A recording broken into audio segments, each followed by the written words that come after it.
You're listening to the Cheeky Podcast for moms with IBD, a safe space where moms with Crohn's and colitis connect, explore powerful tools for healing, and transform our lives to thrive in motherhood and in life. I'm your host, Karyn Haley, IBD health coach, integrative wellness enthusiast, and mom to 3 outstanding kids. After having Crohn's disease for 30 years and working as a health advocate exclusively with IBD clients for the last 10 years, I know it's time to bring the types of candid conversations I have with my clients out into the open. It's our time to go on an IBD healing journey and do it like only a mom can. Let's do this. Well, hey there, my friend. It is wonderful to connect with you again. Aren't podcasts just the best invention since almond flour? I'm sure if you listen to this podcast, you probably listen to, at least 5 or 6 others, maybe 10 others if you're like me. I am a podcast junkie, and my listening tastes, they're really eclectic. I love cooking breakfast with my news and politics podcasts going on in my ear in the morning. Then there's the motivational and life-affirming podcasts I like to listen to while I work out, and the light and easy podcasts that I tend to listen to when I'm driving in my car.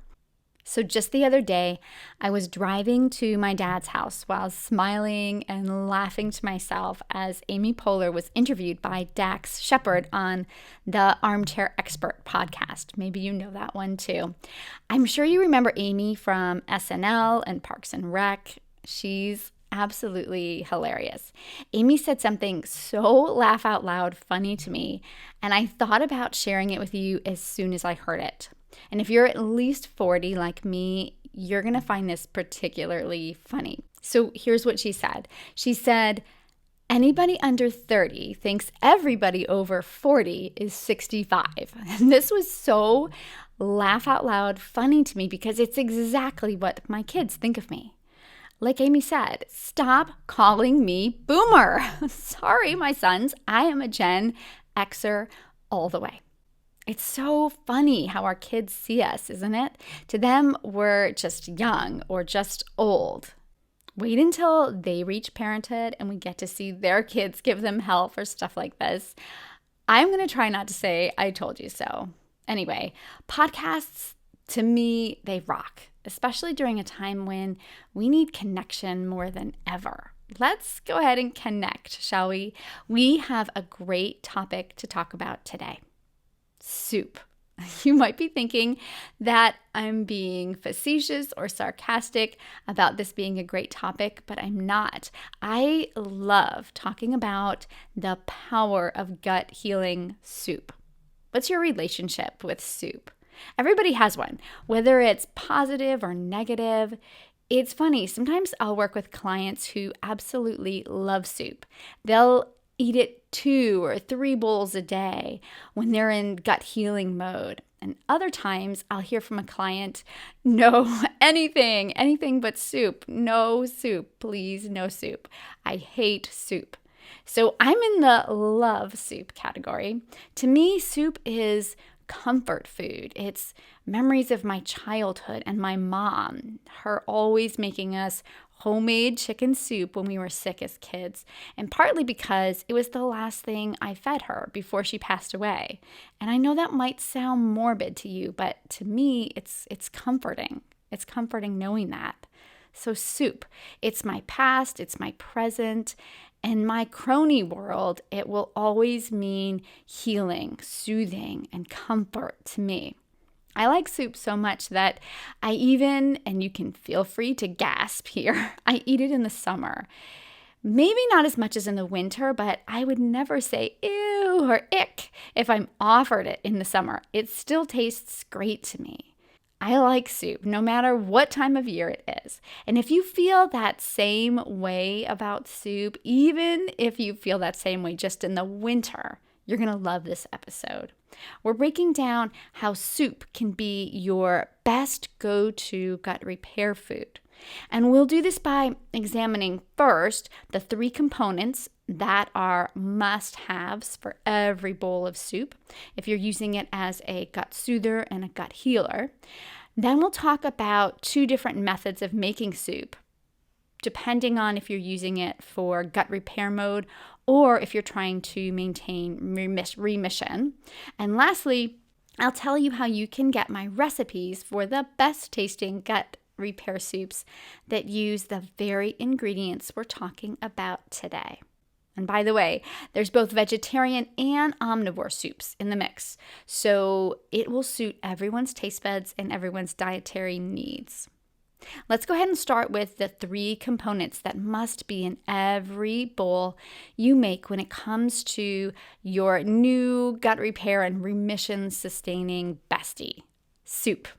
Must-have component number 1 is the heart of your soup. It's the ingredient you just cannot skimp on, no matter what, and it's bone broth or meat stock. Every gut repairing soup starts with high-quality bone broth, and homemade is best. So we're talking about chicken broth, beef broth, and if you're a vegetarian, I'm talking about high-quality homemade vegetable broth. It's really a must for the ultimate in gut healing. And I've talked about broth and meat stock in previous episodes, probably most recently on episode 16, and that was the super popular 7 Healing Gems episode. I will link to that one in the show notes if you want to get more in-depth information on the health benefits of bone broth. But just know that bone broth is a wonderfully rich, nutrient-dense base for your soup because it has collagen and gelatin in it, which both help heal the mucosal lining of our intestines and then seal the gut if any leakiness is present. Bone broth can also help calm food sensitivities. It can help you grow bacterial balance in your gut. It also helps to decrease inflammation in your entire body and boost your immune system. This is why bone broth is the basic building block of any soup. Any soup that you try that's aimed at gut repair. Now, if you're a vegetarian, you can still reap the benefits of a rich homemade vegetable stock. And even if you're not vegetarian, I like this because sometimes it's a great idea to just rotate your stock, right? It gives kind of a different flavor to your soup. So I like it even though I'm not a vegetarian. Vegetable stock is high in vitamins, minerals, antioxidants. One thing I really love about it is that it's alkalizing for your body. With IBD, sometimes our bodies tend toward an acidic environment, and vegetable broth, it can really help bring our pH back into balance. Now, both vegetable and bone broth stock are hydrating, and that's something we really need too when we're healing our digestive system or trying to keep remission going. I'm including a recipe for a meat broth as well as a vegetable broth in your soup recipes in case this is your first foray into homemade stock. I really want you to be able to have all of this important soup-based information so you can get started right away to use soup to heal, but also so that you can just see how easy it is to make this at home. Trust me, it's so much healthier to make it at home than to get the store-bought variety. You can take a couple hours to make a couple batches, and most of that, I know a couple hours that might seem like a lot of time, but most of that is actually while it's cooking and you're just relaxing. You're not doing anything to the stock. It's just taking its time to get the collagen and the gelatin going. Then you can freeze it so you can have it on hand for when it's time to make your soup or to drink the broth straight. What's the second component that's a must when it comes to gut healing soup? It's loads and loads of veggies. The more, the better. And not just any veggies, though. When it comes to IBD repair, we're talking about the veggies that are lower in their carbohydrate load. Not the kind of veggies that are high in carbohydrates that then turn into sugar in your digestive system and keep that bad bacteria in a safe, toasty environment while we suffer. No, heck to the no. With gut repair and remission-based soups, we want to stay away from the higher carb veggies like potatoes, and that would be either the white or the sweet variety, yams, corn, chickpeas. Those are all higher in carbohydrates. And there's loads of lower carb but super satisfying veggies you'll want to stock up on when you're making your gut repair and your remission loving soup. Veggies like spinach and other greens, kale, beet greens, dandelion greens, Swiss chard, plus other veggies like mushrooms, onion, tomato, there's so many, broccoli, asparagus, artichokes, cauliflower, of course, all the squashes. So that would be butternut, acorn, spaghetti squash, zucchini, yellow squash, and then there's peppers, celery, carrots, leeks, cabbage. So there's tons of lower carb veggies. And if you're thinking, I can see the wheels turning right now in your head. If you're thinking, she's got to be kidding me, I can't digest any of those. I really feel what you're saying. I feel ya, because I remember a time when I thought that I couldn't digest those either. What I'm going to ask you to do, though, is hold tight. I want you to hold that thought. I'm going to ask you to just reserve judgment, because in just a minute, I'm going to tell you how you can eat those vegetables, even in a flare.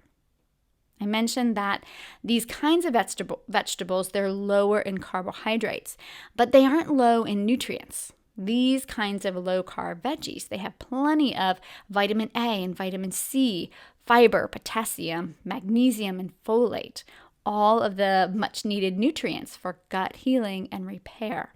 And they're all in a form that your body can digest and absorb, and that's huge for busting that flare. I promise I'll get back to how we're going to get all these nutritious veggies in, but stick with me as we round out the must-have components of our soup. I'll get to it.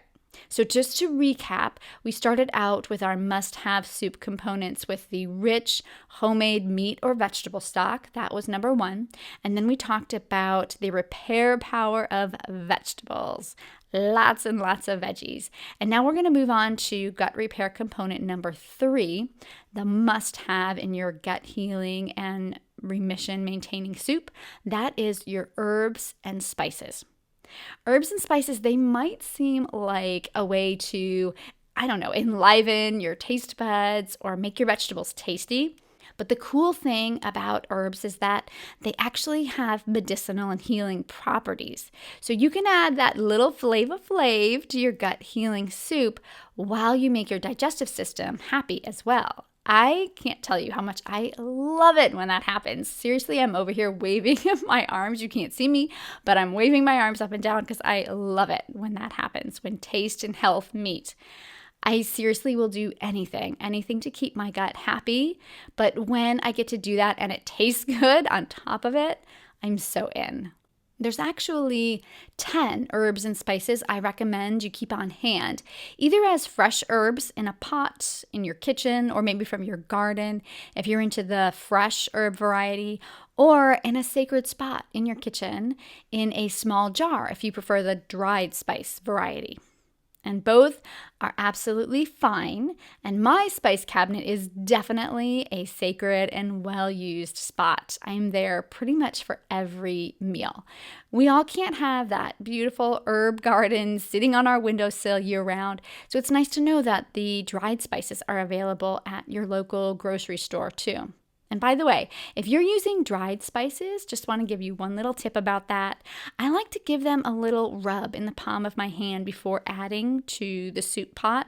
This re-releases the flavor of the herb, and it ensures that you get a well-flavored soup. So here's your top 10 list of herbs and spices. I gotta say, move over, David Letterman. I bet he never had herbs and spices on his famous top 10 list. So if you have a pen and paper handy, you might want to go ahead and jot down some notes here. I'm not only going to give you the name of the herb, I'm also going to share with you the gut ailment that it works best for. Personally, I keep all of these in stock in my kitchen, but it's nice to know which one works for which digestive symptom, because then you'll know which one to grab as these different challenges crop up, and then you'll be ready to make your gut-loving soup when you don't feel well, right? Even when you don't feel well and you're in need of gut repair, you'll know which one to grab quickly. Herb or spice number 1 is ginger. Ginger is great for nausea, gas, bloating, and really just your general digestive needs. Herb or spice number 2 is turmeric. It's anti-inflammatory, it's full of antioxidants, lowers free radicals in your body, and oxidative damage to our cells with that active ingredient you might have heard of before, curcumin. Let's talk about our herb or spice number 3, and that is cinnamon. Not a lot of people think about cinnamon when they think about making soup, right? It's something you more think about to put in a dessert. But taste-wise, this is really a great ingredient that can help bring out the flavors in a chili or a squash soup. Now, digestively, it will ease nausea and your upset stomach. I like to remember this one when it comes to your kids, when they have a stomach bug and they're vomiting. It's definitely been a spice that's helped my kids a time or two. It will stop vomiting in its tracks. Herb or spice number 4 is basil. Basil is great for gas, abdominal pain, and there's lots of different types of basil too. There's sweet basil, lemon basil, Thai basil, and my favorite because it works for stress reduction, that's holy basil. Let's talk about our herb or spice number 5, bay leaves. Bay leaves are great for detoxifying the digestive system. They're also soothing if you have an irritable bowel. And next we have number 6, herb or spice number 6, and that's cardamom. Cardamom is a little bit different. It's great. It works with that mucus buildup that sometimes we get in our mouth, in our throat, sometimes in our esophagus. You can feel it there when you have active inflammation.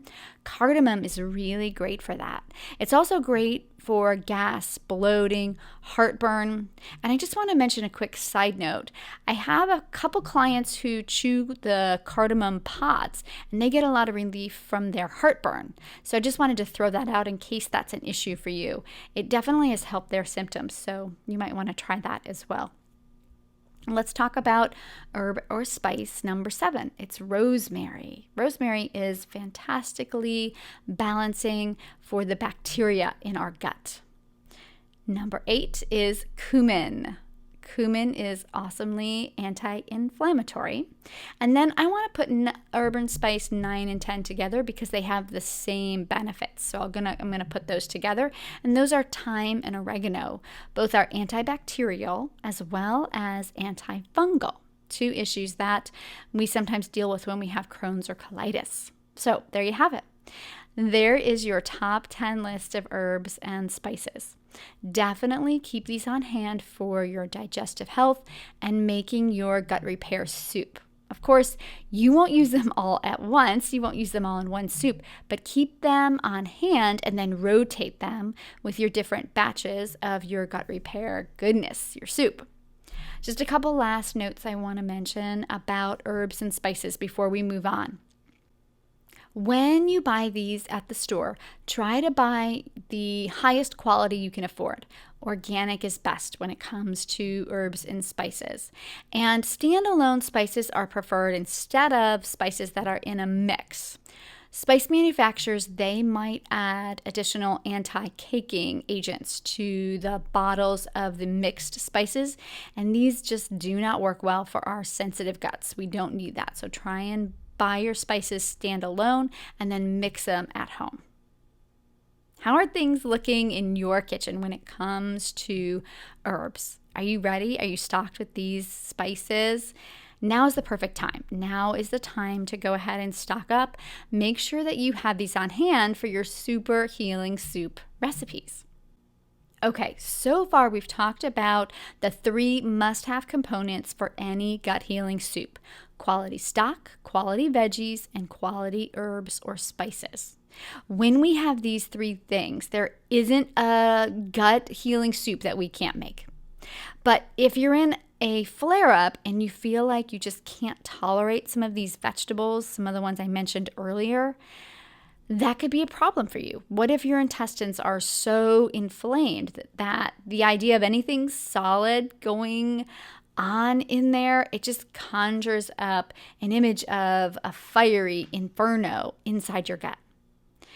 The best thing about well-made, nutrient-dense soup, even one with a lot of veggies, is that it can heal and repair your gut just as well as it can help you maintain your IBD remission.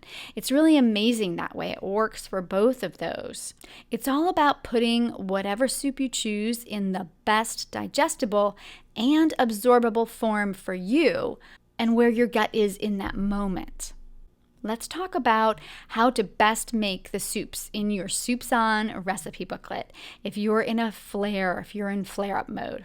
So when your disease is active and you're having lots of symptoms, might be abdominal pain, diarrhea, constipation, bloody poops, maybe rectal fissures, hemorrhoids, heartburn, bloating, maybe smelly or frequent gas. There's so many symptoms we can have when we have inflammatory bowel disease, aren't there? But it could also be your non-GI symptoms, your non-gut symptoms that oftentimes we get with IBD, and those can creep up on us. So things like arthritis, skin rashes, fatigue, brain fog or anxiety. Sometimes we might get eye inflammation, of course, loss of appetite, mouth sores. And then, of course, with our lovely chronic illness, we know that, I know you know as well as I do, that there's other symptoms as well. I can't possibly think of all of them. But this gut repair soup is for you if you're having any active disease at all. When we're talking about gut repair soup, there's 3 important rules to follow. And rule number 1 is the most important of them. It's making your soup into a form that you can easily digest and easily absorb. And this means that whatever soup we make, we use an immersion blender or a high-speed blender to puree the soup, pureeing it until it's smooth and creamy. So this puts the soup in an easy to digest form. Suddenly, veggies that you thought you couldn't tolerate become tolerable. Greens like spinach, fibrous veggies like celery. When we blend these veggies, we break down the fibers, we come up with a smooth and creamy, delicious, soothing soup. And now we can digest and absorb the healing nutrients in this food. And then we can begin to give our digestive system the food it needs to fuel and to repair. How cool is that? I love that. And in your Soups On recipe booklet, you can get it in the show notes or by going to karynhaley.com/soup, karynhaley.com/soup. You'll see all kinds of delish soups that are good for the health of your digestive system.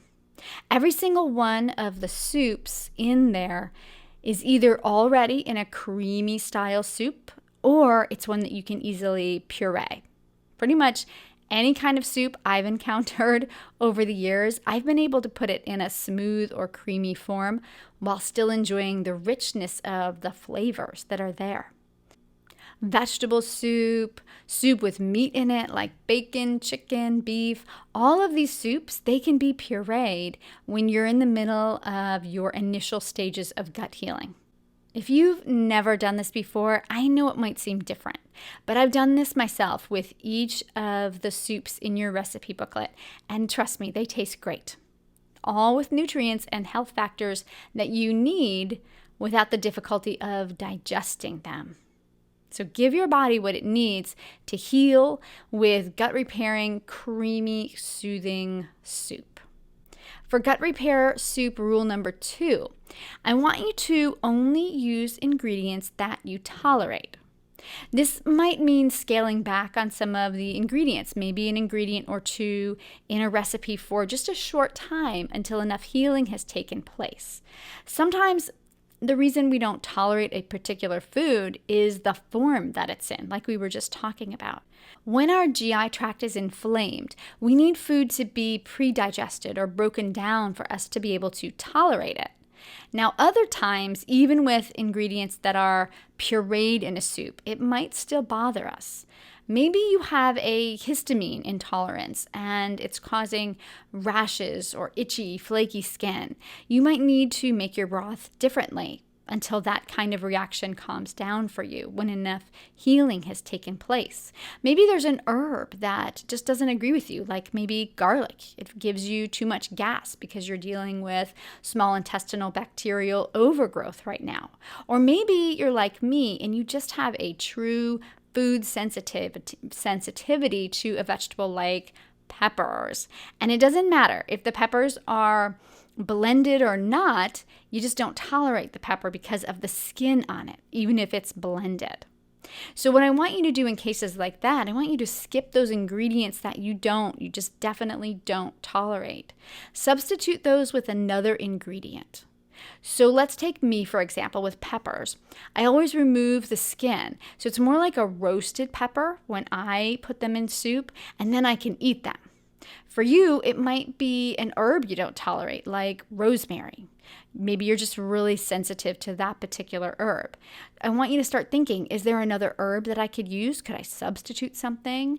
If it were me and it was rosemary, I would substitute thyme because I find that thyme also gives a really great flavor to soup. And then you don't miss the rosemary, No matter which soup recipe you try, if your intestines are irritated and inflamed, chances are there's going to be an ingredient or two that just doesn't work for you. It doesn't mean that you need to scrap the whole idea of broth or veggies altogether. It just means that it's time for some modifications and tweaks. And I know that this can be an overwhelming task if you've never experimented in this way before, but I also know that you can do it. You can do anything you can set your mind to. It just takes a little bit of practice. My advice, if you don't know what your food sensitivities are yet, because right now it seems like everything bothers you, start with just a really simple soup, one with just a few ingredients. It might be just a vegetable broth with some pureed carrot mixed in. And actually, I have a very simple soup that's similar to this in my Soups On recipe booklet. So I want you to go ahead and just start there and see how you do. And if you need to pull back on some of the ingredients, then go for it. Go ahead and just pull back. Once some gut healing has taken place, then you can move on and add more ingredients. The gut lining, it has this amazing capacity to quickly heal when we give it the food that it can thrive on. And you never know, foods you thought you'd never be able to eat, they might actually surprise you. I've personally experienced this with countless foods. They didn't work for me 1 week, and then a few weeks later when healing took place, now they worked. It's a beautiful thing. Also know, of course, if you get stuck, I'm here to help. I know that this can be a daunting process in the beginning. So reach out and get in touch. Ask if you're having any questions about this at all. You can get in touch with me at hello@KarynHaley.com. KarynHaley. hello@KarynHaley.com. So when it comes to gut repair soup with our 3 rules, just to remind you where we're at, we've talked about your number 1 rule, and that's to blend your soup into a smooth and creamy concoction because it's easier to digest and absorb that way. With rule number 2, we talked about using only ingredients that you tolerate. All right, lastly, rule number 3, when it comes to the gut repair soup specifically, when you make it, I want you to make it count. If you're going to all the trouble of making this healing liquid gold, as I like to call it, for your body and you don't feel well, go ahead and just make a double batch and then freeze the second one. The beauty of soups like this is that they freeze beautifully in a leftover container or in mason jars, or those silicone molds are great because you can then remove them and then freeze them in smaller portions, whatever works for you. This will involve a little timing on your part. Something that I've seen over and over with clients over my years working with clients when it comes to flares, something that I see is that there's usually a time of day when we feel well and a time of day we feel worse. And I wish I could tell you that there was a predictable pattern here, that it was the same for everyone. Like everyone feels better in the morning or everyone feels worse as the day goes on. But this isn't the case. What I have seen is that many IBD mamas, they have a pattern or a cycle to their own digestive symptoms. You might wake up in the morning and during that time, you're often sitting on the toilet. You're on and off the toilet for maybe a couple hours before things kind of clear out and calm down, and then you're finding that you feel well for the rest of the day. Or things might flare up for you in the middle of the day and you get really fatigued and you need to rest. For me, when I'm in a flare-up, I always feel amazing in the morning. Before I eat anything, before anything gets into the digestive tract, I feel great. I feel like I could conquer the world. And after eating, then I might feel crappy for the rest of the day. So for me, I know that my best baking and cooking, gut healing food time is right when I wake up. Now for you, it might be in the middle of the day or it might be at nighttime. Find your time and make your soup to make it count. Make a double batch or 2 different soups at once and then freeze one of them. I'm all about working smarter and not harder for everything in life. So even if you don't feel up to that double batch, never, ever, ever, whatever you do, never make a single serving of your soup. It takes just as much work to make that full batch. So whatever you do, at least make a full batch, at least one batch. And better still, one last idea here, get your partner. Get your partner in the soup making, into the soup making action. If you don't feel well, it's time for your partner to step up and help a mama out. Remember, when you feel better, I always like to say, you'll pour that love back into them. That's your gut repair soup with 3 simple rules. Done. Okay, let's say that you've moved beyond the healing phase and now you're in remission. Can you imagine? Can you imagine that? I want you to dare to dream with me, mom friend, because it can be your reality. So once you're in remission, I want you to stay that way. And it's a tricky balance. I know firsthand. Remission, especially in the beginning, it's like walking a tightrope in the circus. One false move and splat, you're back to ground zero. Trust me, I have walked the tightrope many, many times. It's precarious and it involves a lot of maintenance and moving parts. It's not the time to take your eye off the prize, as they say. The same gut repair soup you're making to heal your gut can be the same digestive remission soup you use to make sure you stay that way. Because it's full of the same nutrients and the gut healing factors. But this time, you're ready for more. So just like with the gut repair soup, with the 3 rules that we talked about, with remission soup, we have 3 rules or best practices for you to follow as well. Rule number one with maintenance soup. Follow the recipe as it is written. There's no need to puree or blend your veggies. You can keep them chunky and hearty. And if you feel really well, you can even keep the veggies, like Italians say, al dente, so with maybe a bit more bite or a bit more crunch. Of course, if you prefer the smooth and creamy texture, that's perfectly fine too. Just know that when it comes to maintenance, you can branch out with your soup's texture.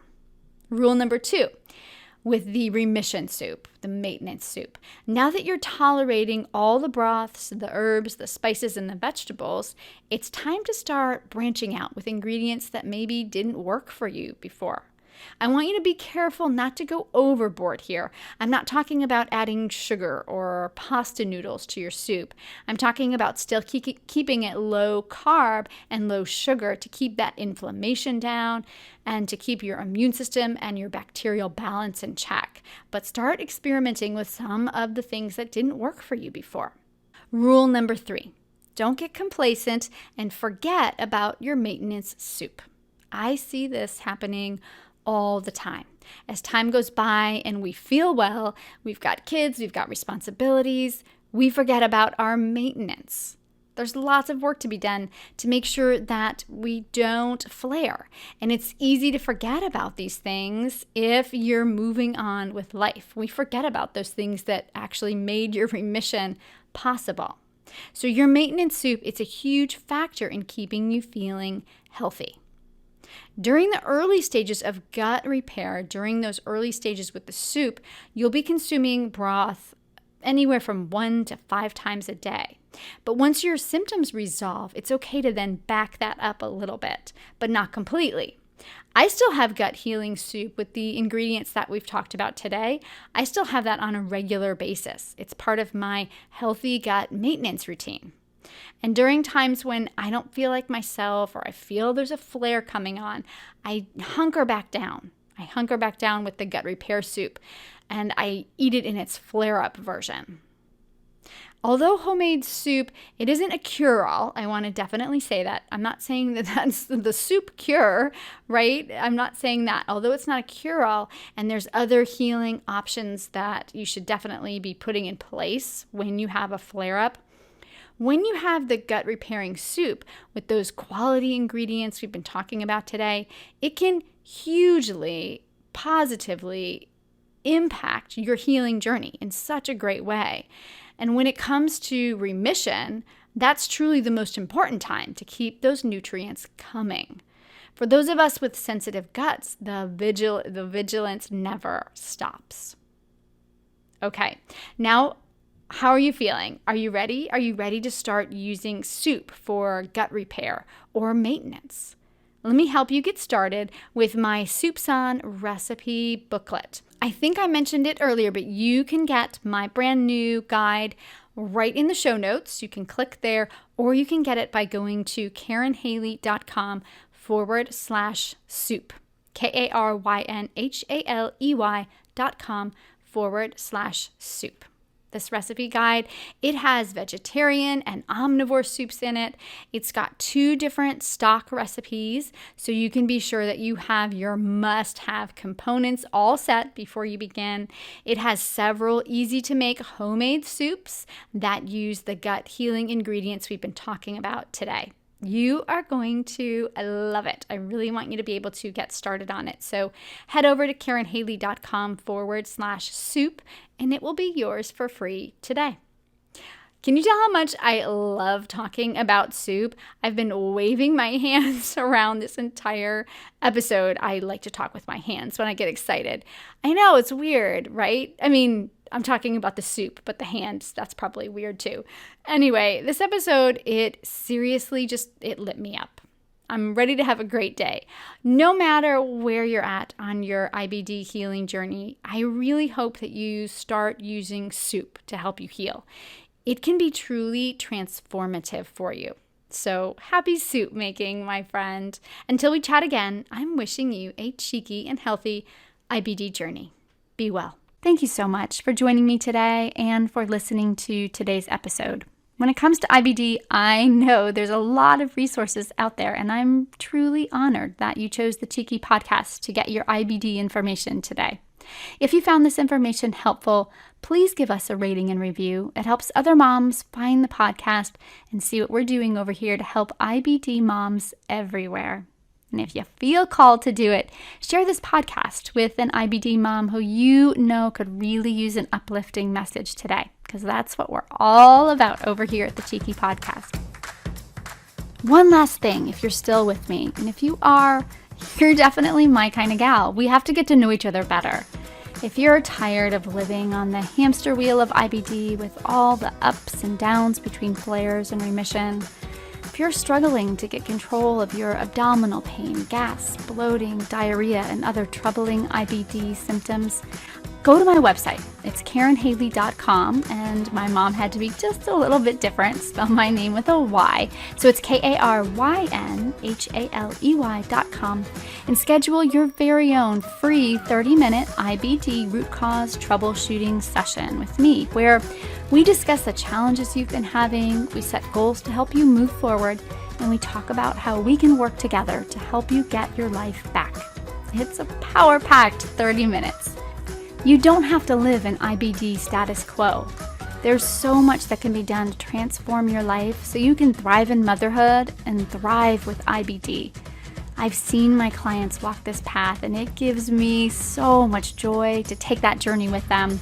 My entire coaching practice is run online, so you never have to leave your house and you never have to get out of your jammy or yoga pants for us to work together.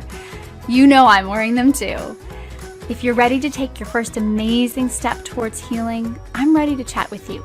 Schedule your free 30-minute IBD root cause troubleshooting sesh today at KarynHaley.com. Click on the Work With Me tab and I'll see you soon. It's important to note that the information in this podcast and in this episode is for general information purposes only and not intended to be a substitute for professional medical advice. The statements made in the Cheeky podcast for moms with IBD, either by me or my guests, is not intended to diagnose, treat, cure, or prevent any disease. Before implementing any new treatment protocols, do yourself a favor and consult your physician first. Thank you so much for listening, for being here, for saving this space for us to spend some time together. Until we chat again, I'm wishing you a cheeky and healthy IBD journey.